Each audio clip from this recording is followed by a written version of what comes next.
Hello friends, आज के इस वीडियो में हम लेकर आए हैं बिहार बोर्ड के छात्रों के लिए। जितने भी छात्र इंटरमीडिएट के एग्जाम देने वाले हैं 2023 के बोर्ड परीक्षा में दोस्तों, उन सभी छात्रों के लिए यहाँ पे मॉडल सेट क्वेश्चंस फिजिक्स का, ठीक है, ये सेट नंबर 1 है दोस्तों। इसी तरीके से काफ़ी सारे मॉडल सेट मैं आप लोग के लिए लेकर आने वाला हूँ। अगर आप भी दोस्तों क्लास 12 के छात्र हैं और आने वाले बोर्ड परीक्षा में शामिल होने वाले हैं तो इस वीडियोज़ को शुरू से लेकर अंत तक जरूर देखिएगा दोस्तों। हिंदी इंग्लिश दोनों मीडियम छात्रों के लिए यहाँ पे क्वेश्चन आंसर लेकर आया हूँ, ठीक है, ऑब्जेक्टिव MCQ टाइप क्वेश्चन को लेकर, ठीक है। वीडियो को लास्ट तक जरूर देखिएगा। जितने भी छात्र चैनल को सब्सक्राइब नहीं किया तो कर लीजिएगा, ताकि इसी तरीके से हम लोग जैसे न्यू वीडियो लेकर आऊँगा हर एक सब्जेक्ट का तो आपको नोटिफिकेशन मिल जाएंगी। इसी चैनल की ओर से आप लोग को काफ़ी सारे मॉडल सेट की तैयारी कराया जाएगा दोस्तों, ऑब्जेक्टिव और सब्जेक्टिव दोनों। और भी अपने मोबाइल्स पे प्रैक्टिस शीट करना चाहते हैं तो ये starkstudypoint.com गूगल पे लिखिए, लिंक आपको डिस्क्रिप्शन में भी मिल जाएंगे। काफ़ी सारे क्वेश्चंस यहाँ पे मिल जाएंगे दोस्तों, जाके आप लोग प्रैक्टिस सेट कर सकते हो। चलिए हम लोग सेट नंबर 1 को देखते हैं। यहाँ पे मॉडल सेट क्वेश्चन प्रैक्टिस 1, ये बिहार बोर्ड के द्वारा जारी ऑफिशियल मॉडल सेट क्वेश्चन सारे हैं दोस्तों प्रीवियस ईयर्स के। तो एक एक प्रश्न आप सभी के लिए इंपॉर्टेंट हो जाएंगे और बताना दोस्तों 35 में आप लोगों को कितना यहाँ पे सही हुआ है, ठीक है। चलिए पहला प्रश्न हमारे पास दोस्तों, कहा गया है कि विद्युत फ्लक्स का SI मात्रक क्या होता है, SI unit of electric flux, ठीक है। तो देखो विद्युत फ्लक्स का जो SI यूनिट होता है दोस्तों वो होता है आपका वोल्ट मीटर। क्या होता है? वोल्ट इंटू मीटर, ठीक है ना। तो यहाँ पे ऑप्शन नंबर क्या हो जाएगा? C करेक्ट हो जाएगा, वोल्ट मीटर, ठीक है। चलिए अगला प्रश्न देखते हैं दोस्तों। ये SI यूनिट काफ़ी सारे प्रश्न पूछे जाते हैं आप सभी के एग्जाम्स में। विद्युत फ्लक्स हो गया, विद्युत धारा हो गया, सिंपल ही पूछ दिए जाते हैं कभी कभी, तो इसलिए इस चीज़ को आप लोग को याद रखना है। चलिए सेकेंड नंबर प्रश्न देखते हैं। कहा गया कि जब किसी वस्तु को आवेशित किया जाता है तो उसका द्रव्यमान क्या होता है। बहुत ही इंपॉर्टेंट प्रश्न है दोस्तों। जब हम किसी वस्तु को चार्ज करते हैं तो उस वस्तु का द्रव्यमान जो होता है वो क्या होता है। बहुत इंपॉर्टेंट प्रश्न है, ये रिपीटेड प्रश्न है, कई बार देखने को मिलेंगे ये प्रश्न आप सबको प्रीवियस ईयर्स में। तो देखिए जब भी किसी वस्तु को हम लोग आवेशित करते हैं तो उसका द्रव्यमान जो है वो बढ़ भी सकता है और घट भी सकता है, ठीक है ना। तो इंक्रीज और डिक्रीज दोनों हो जाएगा दोस्तों। तो ऑप्शन नंबर यहाँ पे क्या हो जाएगा? 2 का D करेक्ट हो जाएगा, ठीक है ना। घट भी सकता है और डिक्रीज, इंक्रीज भी हो सकता है और डिक्रीज भी हो सकता है। नेक्स्ट हमारे पास थर्ड नंबर कि एक स्टेट कूलम बराबर कितना होता है। देखिए एक स्टेट कूलम का मान जो होता है, ये पूछा गया प्रश्न है कि एक स्टेट कूलम बराबर कितना होता है। तो देखिए 1.3 गुने 10 के पावर -9 यहाँ पे कूलम के बराबर होता है। इसी को कभी कभी यहाँ पे 0.333 इस तरीके से लिख दिया जाता है और यहाँ पे आप लोग को इस तरीके से, ठीक है ना। तो इस तरीके से भी आप लोग निकाल सकते हो। तो ऑप्शन नंबर यहाँ पे 3 का क्या हो जाएगा? D करेक्ट हो जाएगा। 1/3 गुने 10 के पावर -9 कूलम, ठीक है, क्योंकि यहाँ पे कूलम दिया गया तो इसलिए यहाँ पे ऑप्शन में कूलम नहीं दिया गया है।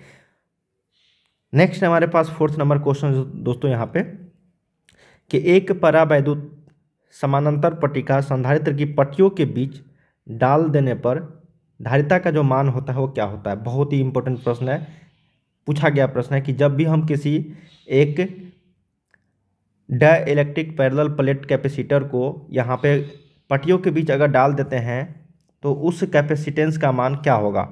बढ़ेगा, घटेगा, समान रहेगा या फिर इनमें से कोई नहीं। देखिए दोस्तों जब भी हम लोग एक परावैद्युत समानांतर पट्टिका संधारित्र के पट्टियों के बीच अगर डालते हैं तो उसका जो कैपेसिटेंस धारिता का मान जो होता है वो इंक्रीज हो जाता है। तो ऑप्शन नंबर यहाँ पे क्या हो जाएगा?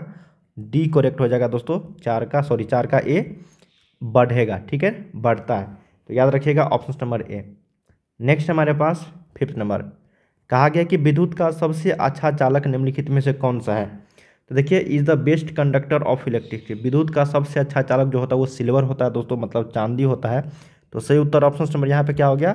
चांदी, ठीक है ना। क्या हो गया दोस्तों? चांदी। तो 5 का सही उत्तर ऑप्शन नंबर ए हो जाएगा, चांदी, ठीक है। चलिए नेक्स्ट प्रश्न हम लोग देखते हैं। आदर्श एमीटर का प्रतिरोध होता है। देखिए दोस्तों इस तरह के प्रश्न काफ़ी बार देखने को मिलेंगे। ये सारे इंपॉर्टेंट प्रश्न है और रिपीटेड प्रश्न है, ठीक है ना। तो इस तरह के प्रश्न आप लोग को याद हो जाना चाहिए दोस्तों। और हर सेट में आप लोग को देखने को मिलेंगे कि आइडियल एमीटर का जो रेसिस्टेंस होता है वो 0 होता है, 0 के बराबर होता है। तो 6 का से उत्तर ऑप्शन नंबर ए करेक्ट हो जाएगी, ठीक है। चलिए 7 नंबर क्वेश्चन है कि एमीटर का प्रतिरोध होता है, क्या होता है? कम, बड़ा, बहुत कम या फिर बहुत बड़ा। The resistance of the ammeter is, बहुत ही इंपॉर्टेंट प्रश्न है ये। तो देखिए एमीटर का जो रेसिस्टेंस होता है वो बहुत ही लो होता है दोस्तों, बहुत ही कम, वेरी लो। ऑप्शन नंबर 7 का C करेक्ट हो जाएगी। नेक्स्ट हमारे पास 8 नंबर कि 1 किलोवाट घंटा मात्रक है। देखिए किलोवाट घंटा जो है ये व्यवहारिक मात्रक है दोस्तों, है ना, कॉमर्शियल यूनिट है किसका, ये ऊर्जा का, एनर्जी का कॉमर्शियल यूनिट है किलोवाट घंटा। अगर पूछा जाए ऊर्जा का एसआई यूनिट, तो एसआई यूनिट क्या होता है दोस्तों, आपका जूल होता है, ठीक है ना। और किलोवाट घंटा मात्रक जो है ये आपका ऊर्जा का व्यवहारिक मतलब कॉमर्शियल यूनिट है।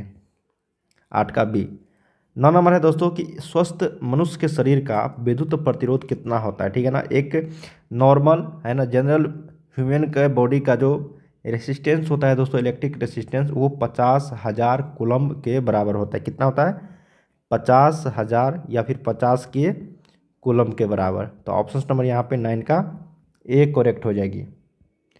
10 नंबर है कि विद्युत परिपथ की जो शक्ति होती है वो क्या होती है। देखिए दोस्तों, विद्युत परिपथ मतलब the power of an electric circuit is, इसका जो शक्ति होता है ना, पावर, विद्युत परिपथ की इलेक्ट्रिक सर्किट का पावर, ये होता है दोस्तों P बराबर वी आई। क्या होता है दोस्तों, P बराबर वी आई, ठीक है ना। ये फार्मूला होता है, आप लोग जानते होंगे, P बराबर वी आई होता है, लेकिन ऑप्शंस में कहीं वी आई दिया हुआ नहीं है। तो हम लोग जानते हैं V बराबर एक आई आर होता है।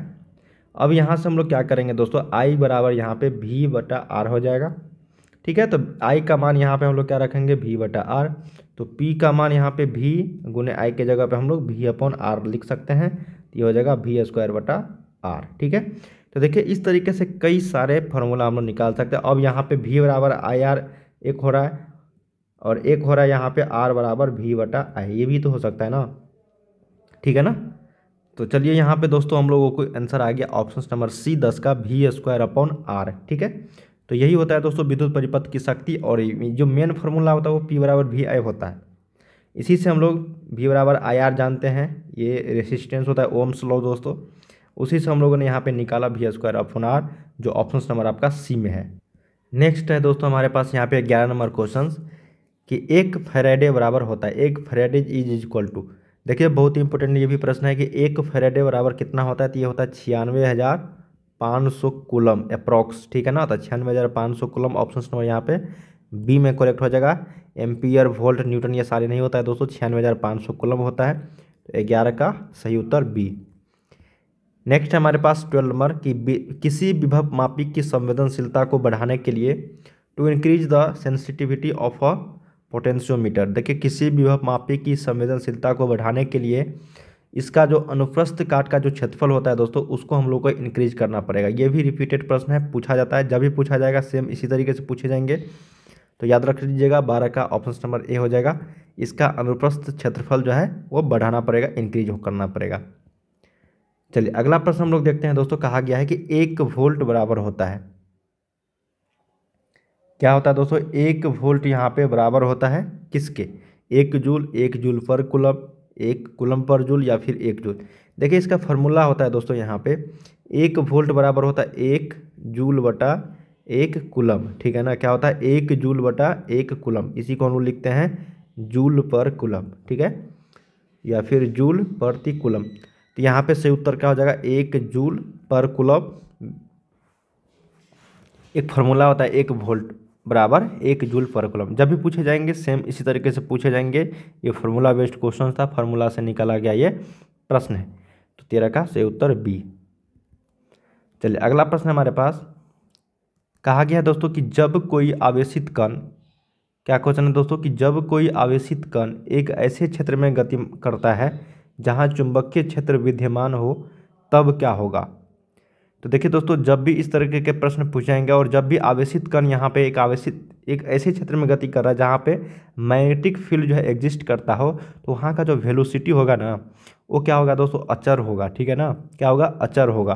तो सही उत्तर यहाँ पे क्या होगा, ऑप्शन नंबर बी करेक्ट हो जाएगा।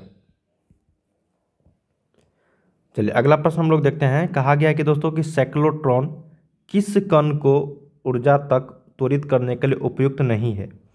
साइक्लोट्रॉन किस कण को उच्च ऊर्जा तक त्वरित करने के लिए उपयुक्त नहीं है। तो सही उत्तर यहाँ पे हो जाएगा इलेक्ट्रॉन। क्या हो जाएगा दोस्तों, यहाँ पे 15 का बी इलेक्ट्रॉन हो जाएगा।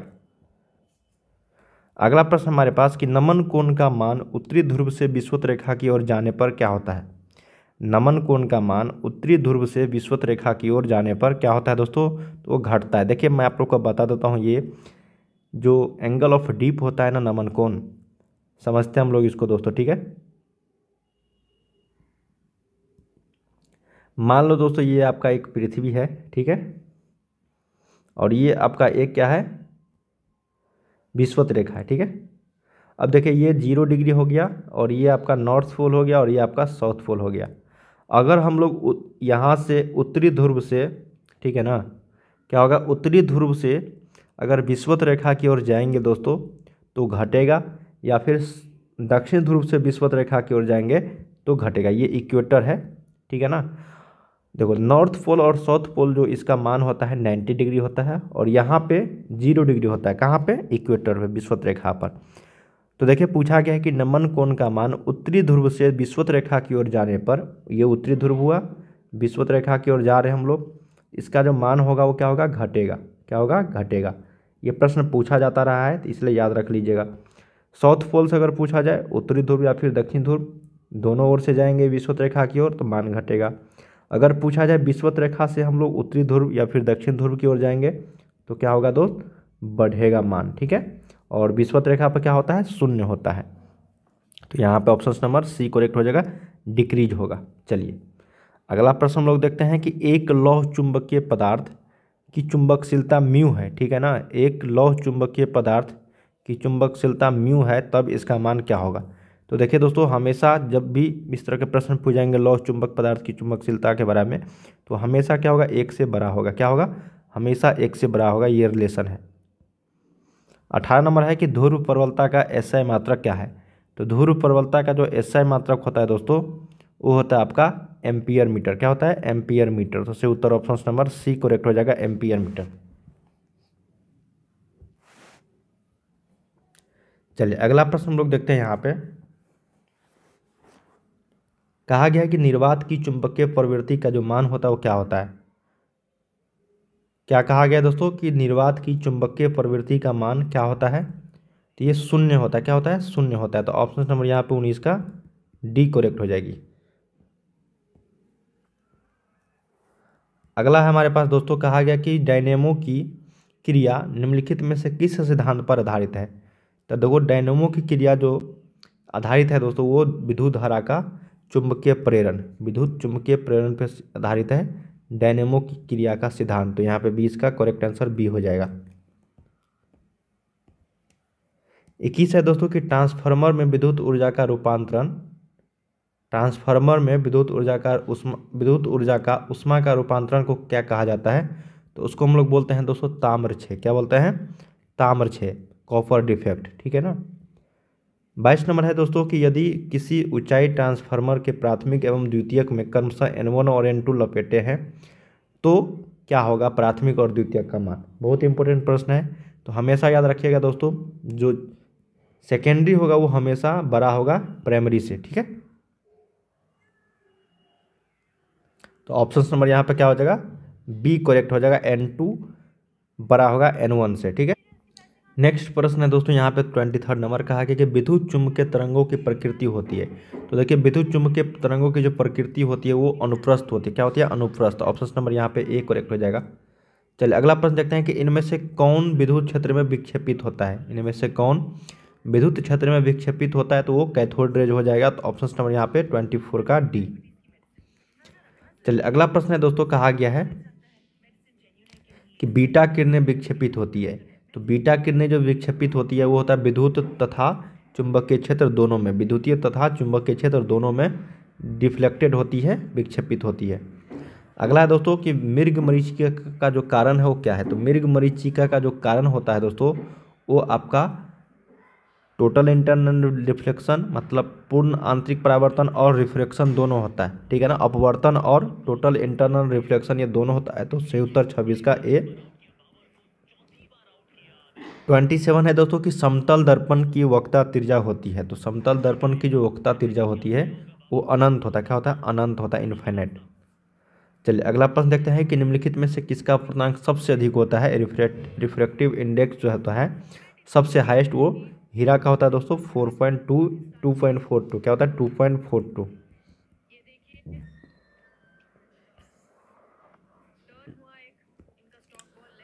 अगला है 29 नंबर की प्रकाश का वेग महत्तम होता है।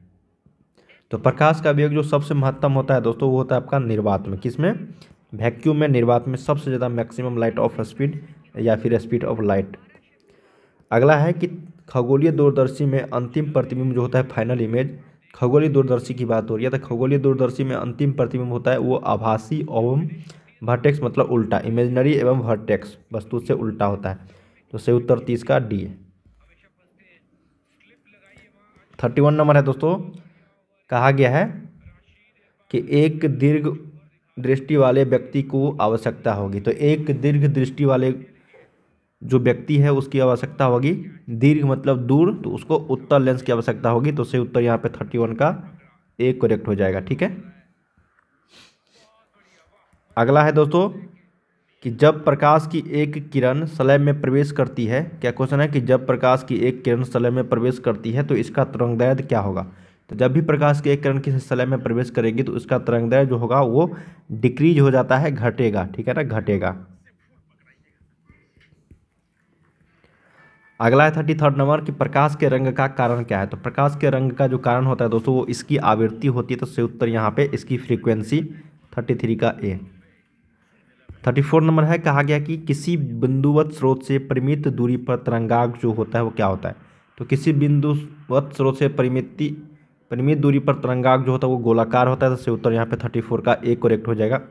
लास्ट क्वेश्चन है दोस्तों 35 नंबर की एक पतले फिल्म के रंग का कारण क्या है। तो एक पतले फिल्म के रंग का जो कारण होता है वो व्यतिकरण होता है दोस्तों। से उत्तर यहाँ पे 35 का बी। ये सारे प्रश्न जो बिहार बोर्ड के द्वारा जारी ऑफिशियल मॉडल सेट थे दोस्तों प्रीवियस ईयर्स के। इसी तरीके के काफ़ी सारे मॉडल सेट आने वाले हर एक सब्जेक्ट का। वीडियो पसंद आए तो लाइक जरूर करना और वीडियो को शेयर जरूर कर दीजिएगा अपने दोस्तों में। ठीक है, तो चलिए हम लोग मिलते हैं नेक्स्ट वीडियो में। तब तक आप लोग इस वेबसाइट की मदद से तैयारी कर सकते हो। गूगल पे लिखिएगा starkastudypoint.com मॉडल सेट या फिर starkastudypoint.com। इसी चैनल का ऑफिशियल वेबसाइट है, जाके आप लोग काफ़ी सारे क्वेश्चन का प्रैक्टिस सेट कर सकते हो। चलिए दोस्तों मिलते हैं हम लोग अगले वीडियो में।